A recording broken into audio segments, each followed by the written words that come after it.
This is Friend of the Family, created by C. Paris and is a strange and unusual production. Please visit our website at strangeandunusual.com. That's STRANGENUNUSUAL.com. Thank you.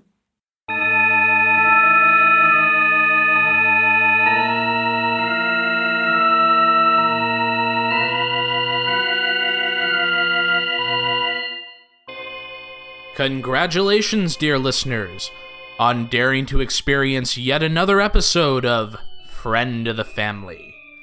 As always, Alice and Asmodeus will fight those terrors that lurk in the darkness so that others may rest easy. But many forget that there can be just as much danger in the daylight, even in something as simple as a game of softball. Hey, batter! Easy out, easy out! There's nothing quite as wholesome as a good neighborhood game of softball. Currently, 8 kids are indulging in the nation's favorite pastime. The batter up at the plate chokes up on the bat, as the pitcher and catcher exchange signals, and then comes the pitch. The pitcher runs for the ball as it flies overhead. The 2 batters on base run home, scoring one run after another, as the hitter starts his run around the base. Hurry, get the ball! Keep going! Run home! The hitter's round first base and heads for the second as the pitcher finally catches up to the ball. Scooping it up in his glove, he turns to see that the hitter had already reached third and was heading for home. Running forward, he lobs the ball to the catcher as the hitter slides home. Seconds apart from each other, everyone watches to see who will reach home first. But the hitter's too late. The catcher gets the ball first and slams his foot on the home plate before he finishes his slide. He's out! No, I'm not. Yes, you are. No, I'm not, I'm safe. The catcher caught the ball before you touched base, so... I'm safe. Who are you talking to? Nobody, a big fat stupid head. That was uncalled for. I was safe. Yeah, you are safe. You win. I win, excellent. Let's play again. Again? Do we have to? Yes, why don't you want to play? Well, we've been playing for 8 hours. So we're all hungry. Again? Why do you keep getting hungry all the time? We just do. Can we go home now? Why don't you want to come back with me? Is there food? Tons. Promise? The hitter gave a very wide grin. I promise you'll get more food than you could ever ask for. Elsewhere, another child was also at play. Wilhelmina Belford elegantly folded her napkin on her room's tiny table and placed her favorite stuffed animals in the chairs. She then picked up her plastic teapot and brought it over, smiling. Would anyone care for more tea, Lord Bunnington? I'd love some tea, thank you. Mina tipped her teapot over the cup in front of Lord Bunnington, and then moved his arms to simulate him drinking the cup. Delicious. And how about you, Baroness Ursula? One more cup. Mina served her teddy bear some air from the teapot, which the stuffed animal found quite refreshing. I say, this is a wonderful party. Don't you agree, Mr. Asmodeus? Yes, quite entertaining. Would you like some tea? Tea? Oh, I don't drink tea. Oh, really? What do you drink then? I am a vampire, Lord Bunnington. I drink the blood of the living. Blood? But surely you don't want to drink our blood? Guess again. Oh, no. Oh, I don't want anyone to drink my blood. You fools! This tea party was a trap. Now Mr. Asmodeus shall feast upon you. Ha ha ha! I think I will start with you, Baroness. Help! Help me, please! Asmodeus picked up the Baroness Ursula and gazed into the buttons on her face. Look into my eyes and feel your will dissolving. No, I mustn't. Look into my eyes and feel your strength weaken. No. Look into my eyes and submit to my control. Yes, my master. What the hell are you doing? Asmodeus took the teddy bear's neck out of his mouth and looked up to see Alice in the doorway, with an angry look on her face. We're playing tea party. What else? Uncle Lawrence wants to see us. But Mr. Asmodeus was about to feast upon the Baroness's blood and turn her into his unholy minion. Later. Let's go. Waving goodbye to Mina, Asmodeus stood up and followed Alice out the door. There was a definite tension in the air as the two of them made their way to Uncle Lawrence's study. Will you stop playing those games with my sister? It's creepy. Mina doesn't seem to mind. Just stop it, or else. Oh wait, you're serious? That makes it even funnier! I mean it, Azzy. You do remember what happened to the last person who called me that? By now, the two of them had reached Lawrence's office. Alice opened the door, and they entered to find Lawrence at his desk, looking over random papers. He looked up at his two guests and gave his best shot at smiling. Ah, Alice, Asmodeus, come in. Got a case for us? Yes, in fact, this could be the most extraordinary case you'll ever face. Oh? 3 days ago, 8 children went missing from a community called Harker Heights. 8 at once? That's horrible. That's tragic. Why do we care? Because apparently they vanished from a small park and the last parent had checked on them only half an hour before. Odd, but what makes this my most extraordinary case? Because I think this could be the work of a child, Oberon. A fairy? Really? A bunch of children vanish without a trace. It fits their profile, and it's around the equinox when the barrier between worlds is at its weakest. Don't count on it. The last of them left into the Never Never over 300 years ago. Yes, I know. According to the histories, you had the last documented encounter with one only 5 generations into your service to our family. Nasty little bastard, too. Turned that hunter, Cornelius Belford, into a statue. I think he's up in the attic somewhere. He got lost in shipping when the family moved to America. Anyway, I want the two of you to get to the bottom of this right away. I am telling you, they are gone. They were vulnerable to iron, so I kept whacking them over the head with a poker until they finally cleared out. I believe it was the Industrial Revolution making ironworks more commonplace that finally got them to leave. This world just became too unpleasant for them. But if that's the case, why would they come back now? There's still as much iron and metal around as ever. That's what I want to find out. They aren't coming back. We're more likely to come across a dragon than we are a fairy. Maybe so, but I think we'd better be prepared. Asmodeus walked over to a nearby fireplace and picked up the poker, testing its balance. That, obviously, goes without saying. And make sure this doesn't end up like the last case you two worked on where little children were involved. Why not? We beat the monster, didn't we? No problem. What about that last little incident with all the noodles? Oh. Well, I mean, at least we were able to blame it on that kid with the striped t-shirt and the stuffed tiger. You should have seen him try and explain that one to his parents. It was priceless. Just go, and try to be discreet for a change. A simple white van sat in front of a typical suburban house. Alice, clad in a business suit with her hair in a bun, exited the house and entered the van. I cannot believe she bought it. What? Mrs. Walker was convinced I was a reporter. You look like a librarian from a porn movie waiting for the copy repairman to come and spill oil on his chest. Shut up. According to Mrs. Walker, her son AJ disappeared last week along with the others. Absolutely no sign of any of them since. Sad, but doesn't scream fairy. No, but this does. 2 days ago, a strange man Mrs. Walker never saw before came into her house claiming to be her son. She threw him out and called the police, and he hasn't been back since. But she did say there was something familiar about him. Damn. Just when you think all the little bastards have finally left, too. Do you think that man is really AJ? Time runs differently in the Never Never, and coming back to our world makes it go positively screwy. People come back hundreds of years later, the same age they left, or minutes later, decades older or younger. A couple of times, they got back before they left and caused a paradox. Those always gave me a headache. Then we'd better find AJ. Come on, I need you to track him. Right now? It's the middle of the day! So bundle up. Bundle up, says the girl who doesn't risk dying every time she goes out into the sun. You're not gonna die, Azzy. There's no way I could be that lucky. For your the mother said he was wearing clothes that didn't fit, right? Yeah, he probably got them off a washing line or something. And long, greasy hair? Yes. Like that guy there, ducking behind the bushes? Ow, hey, watch the door! Excuse me, sir? The man shot up and ran away in a panic. Alice charged after him, slowly gaining ground. After running for almost 6 blocks, the man started to falter, and Alice seized the opportunity and tackled him to the ground. Tensing up, ready to put down any more resistance, Alice raised her fist as the man curled up and started crying. Why are you hitting me? I needed to. I'm telling my mom.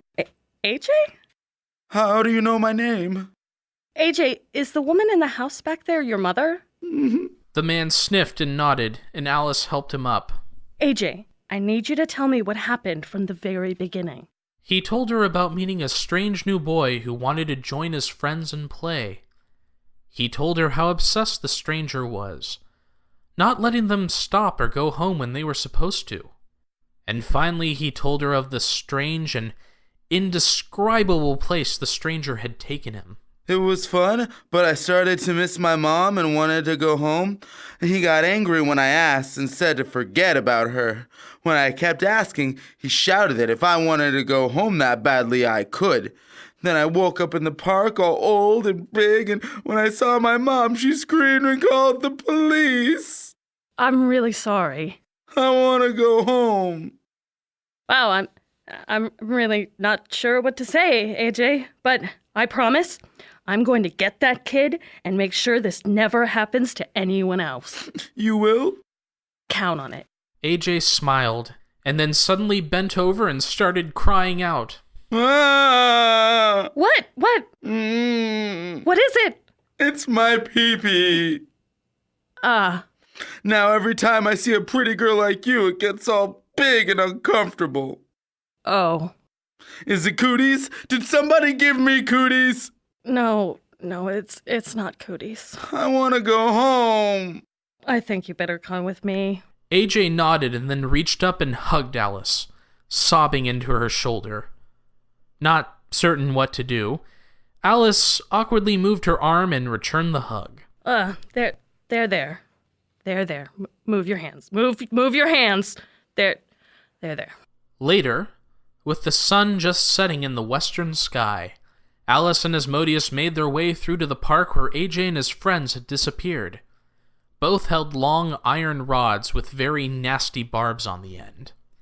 Asmodeus examined his surroundings carefully. The overprotective mothers strike again. What? Look around. Slides, swing sets, monkey bars. Usually the sort of thing that would keep the fairies at bay. But they're all made out of plastic. Exactly. Only thing made of metal are those horseshoes over there. The mothers may have made this place safer from scrapes and broken bones, but they left it wide open for fairy kidnappings. I see what you mean. And if other fairy kidnap victims are like AJ, we may have to do something about it. Really? I didn't think you liked him. I just feel bad for him, that's all. I mean, to go from 8 to your mid-30s all at once, no wonder it messed him up. Oh, God, I guess I need to give him the talk or show him some health class videos or something.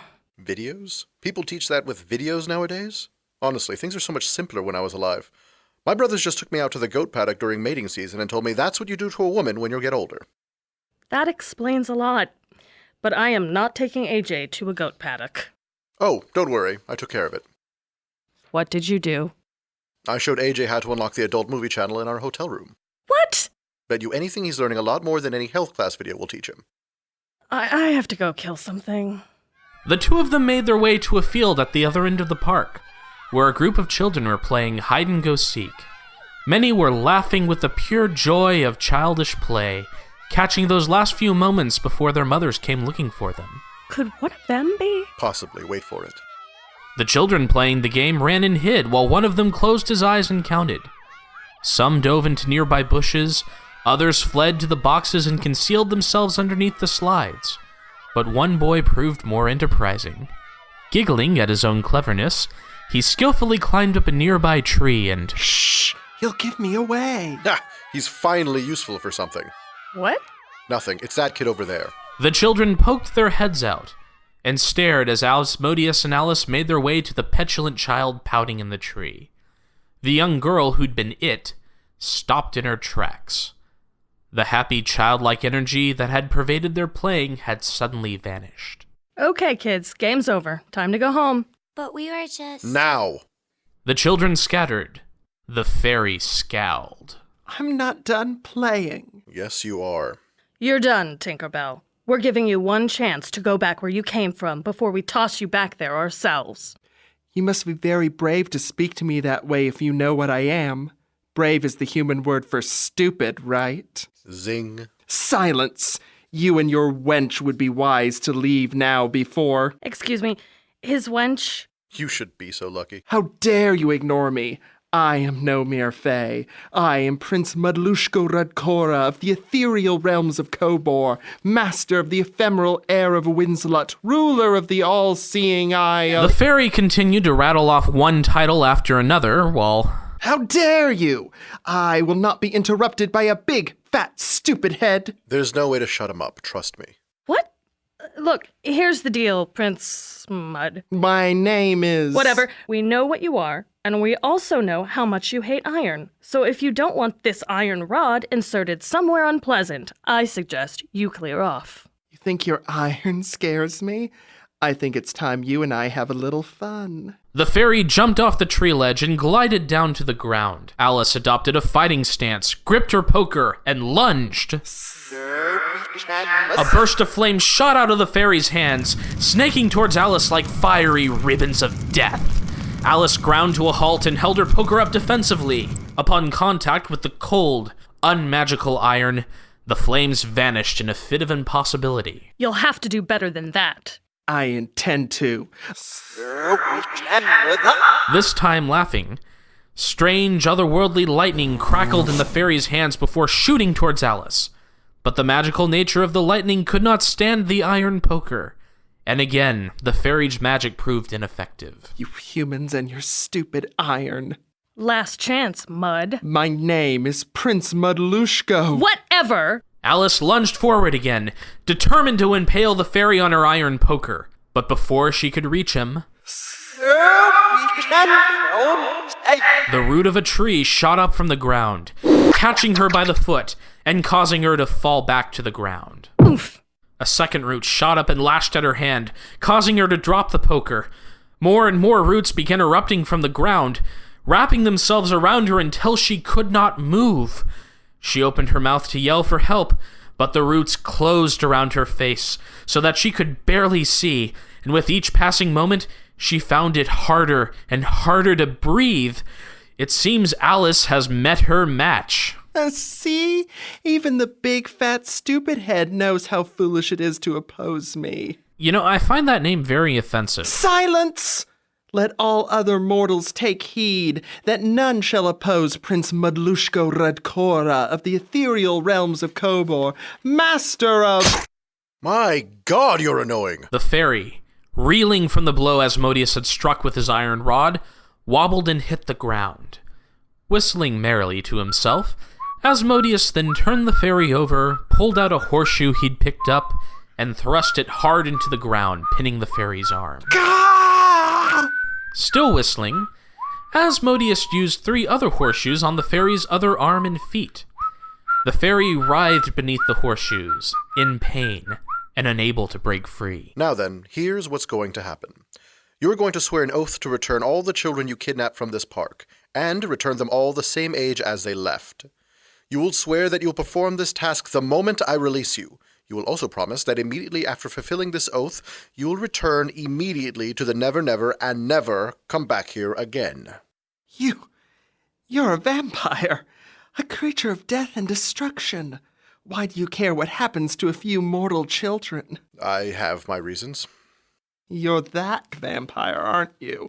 The one stupid enough to... Ah! I'm the vampire with an iron rod who is going to keep poking you until you do what I want.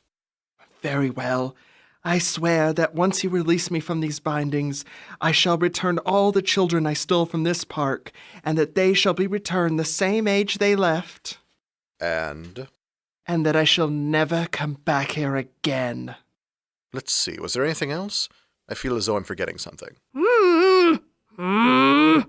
Oh, right. You better promise to release her, or I'll never hear the end of it when I get home.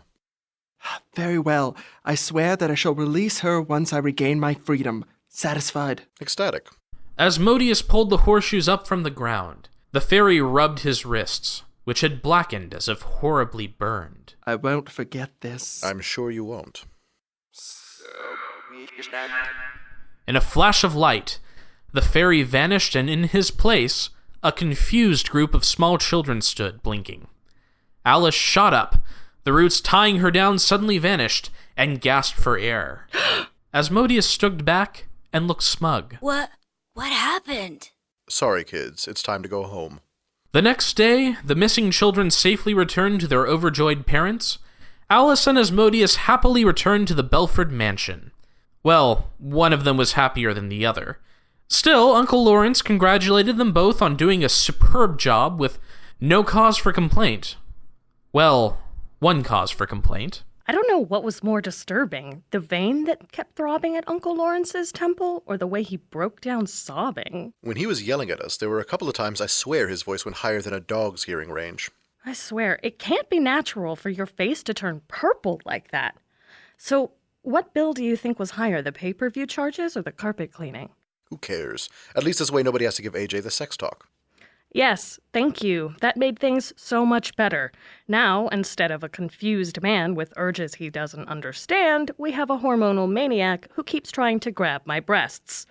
Do I want to know what a steamy sarsaparilla is? I highly doubt it. So where is the little Casanova? Staying in a guest suite. He can't go home to his mother, especially now. So we'll have to let him stay in the mansion until we figure out what to do with him. I could have a talk with him. You've done enough. Now, if you'll excuse me, I am going to take a nice, long shower, and then... What was that? I don't know, but it came from your family suite. The two of them raced down the corridor, passing confused family members on either side, crashing through door after door until they finally came to a small bedroom filled with dolls, stuffed animals, and the fairy holding a struggling Mina in his tight grip. Mina! Hello again. I had such a fun time with the two of you yesterday. I just had to come and meet your family. Particularly this cute little girl. She seems like so much fun. Hey, you cannot do this! You swore an oath never to come back here again. Indeed I did, and I fear I shall never be able to visit that lovely little park again. Fortunately, there are so many other places in the mortal realm just filled with potential playmates. Oh, you son of a... Let her go. I swear you people are worse than lawyers. Lawyers! Let her go. Or what? Even with your precious iron, you were no match for me. And as for you... The fairy turned to Asmodeus, who had been slowly inching around towards the fairy's back. He waved his hand and sent Asmodeus flying to the other side of the room. Asmodeus struggled, but was pinned against the wall by invisible forces, far too powerful to overcome. You cannot sneak up on me twice, vampire, and this time you have no accursed horseshoes. Please, just let my sister go. How touching! There are few things more moving than a young woman's concern for her younger sister. A fierce wind picked up in the room, coming from all directions at once, as the fairy and Mina levitated off the ground. The fairy grinned as he reached into one of his sleeves and produced a handheld mirror. You took away all my playthings yesterday, so I will have to make do with this one. But if you'd like to come visit her in the Never Never, then simply speak her name into this mirror and you shall join her. Just think of all the fun the three of us can have. Until then... No, wait! With a clap of thunder and a flash of light, Mina and the fairy disappeared. Asmodeus fell to the floor as Alice cried out in anger and frustration. Mina! Bring her back, damn it! Bring her back! Damn. I was really looking forward to doing her in a few years.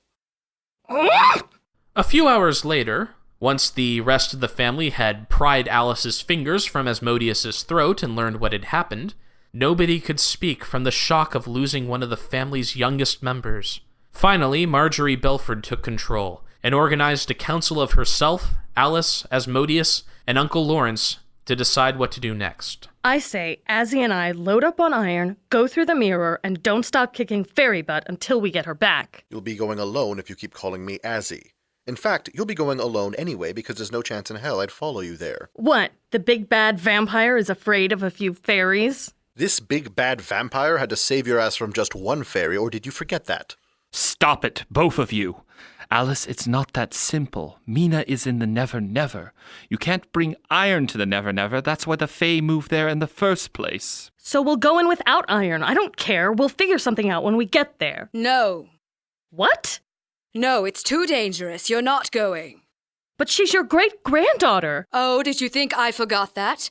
I loved Mina as only a great-grandmother can. But now she is held in a place completely ruled by our enemy, where you can take no weapon to help you. As desperately as I wish otherwise, the fact is that she is lost to us. But, okay, there has to be something we can do. Don't the Fae have any other weaknesses? Games, I suppose. Fairies are obsessed with games and can never turn down a wager. That's it then. I'll challenge him to a game and get Mina back that way. How do you know you'd win? And even if you did, how could you make sure he couldn't weasel his way out of it? Without iron, you have no leverage. Is it just iron? Is there anything else? Well, according to a few of the family histories, there are a few other substances the fairies find unpleasant. Nickel, cobalt, certain minerals, but only iron is truly effective against them. Is that it? That's it, I'm afraid. Oh well, so sad. Bye-bye, Mina, you shall be missed. Can I go now? Sit down, Fangboy. But I think I might have a plan. In less than an hour, the preparations were complete, and Alice held the mirror in her hand. She studied her reflection as she gripped the package under her arm, going over the plan one more time in her mind. You don't really expect us to do this, do you? Yeah! Okay, this no reflection thing is just too creepy. I know she's your sister, but come on, this is crazy. Just stick to the plan. But your plan sucks. I hate your plan. I hate you. And if we do this, we're both going to die, or worse. I'm not doing it. Yes, Asmodeus, you're doing it. Goddamn crazy motherfucker. Mina.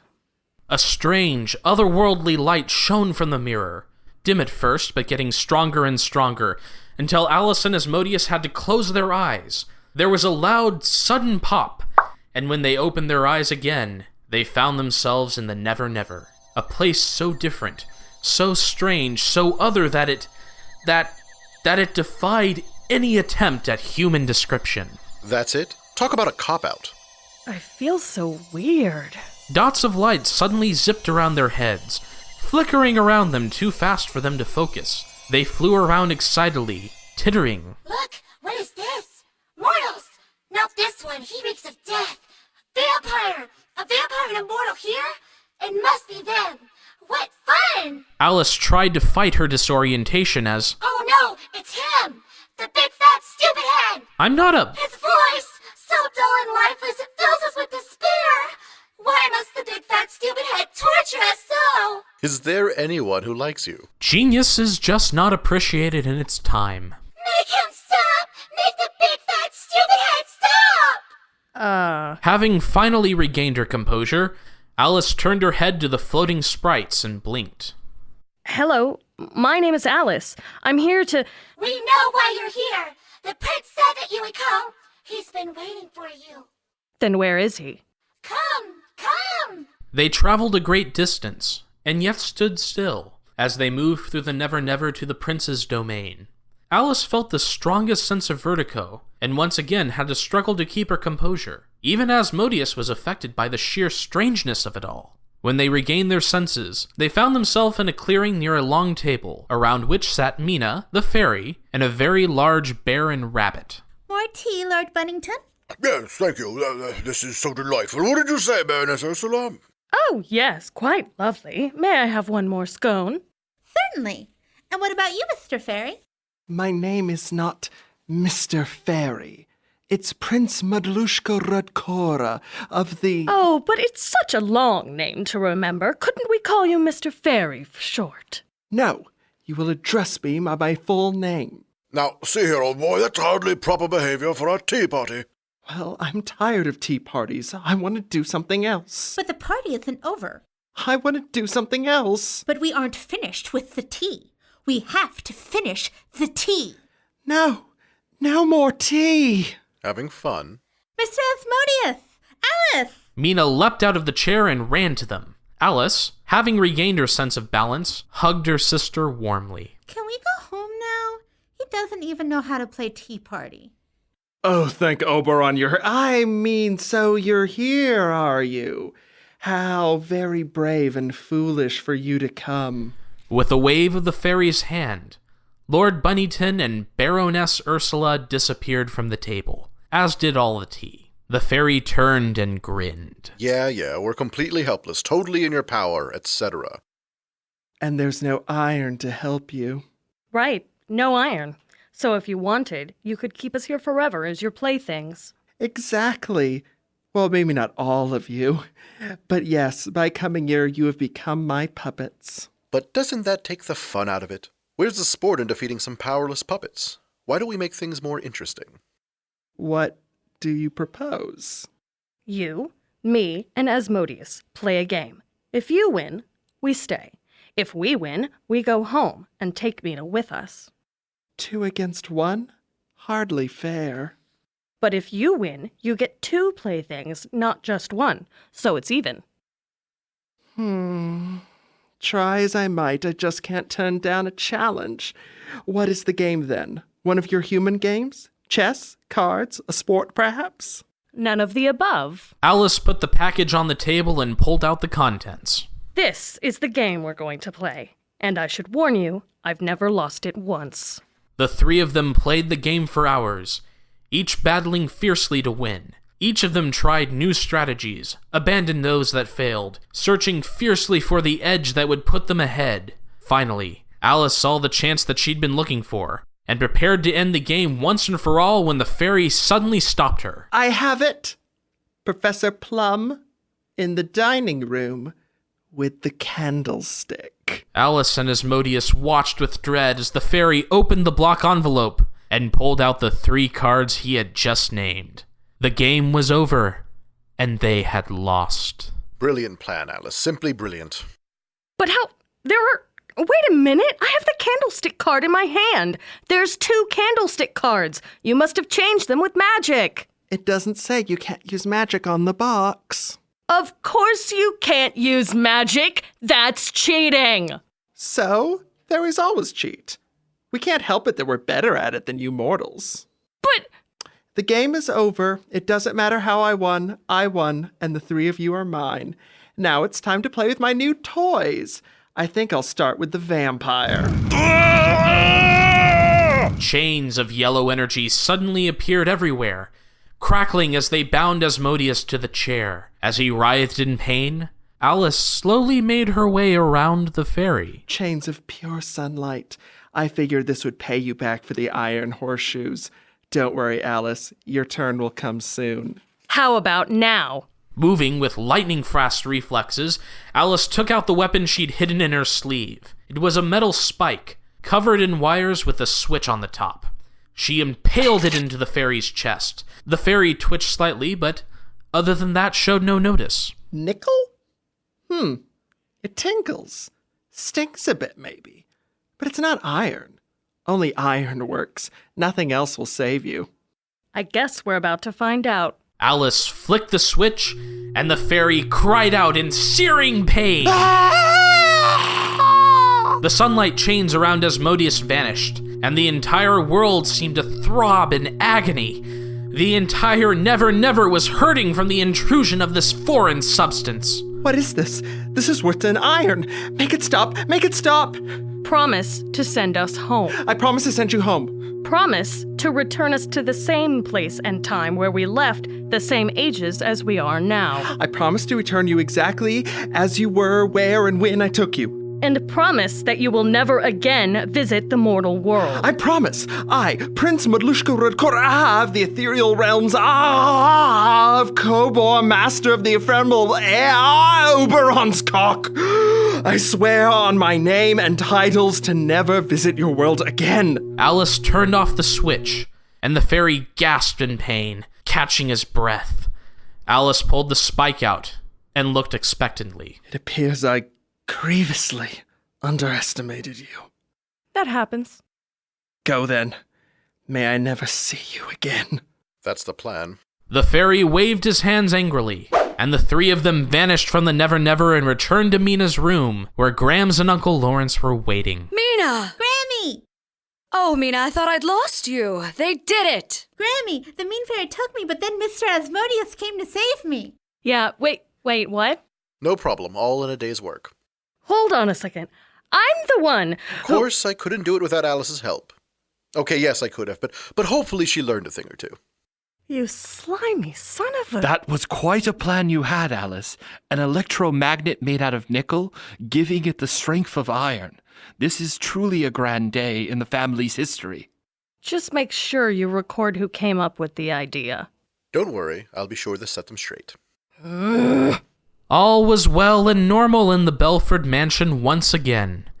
Mina having been returned and Alice and Asmodeus back at each other's throats.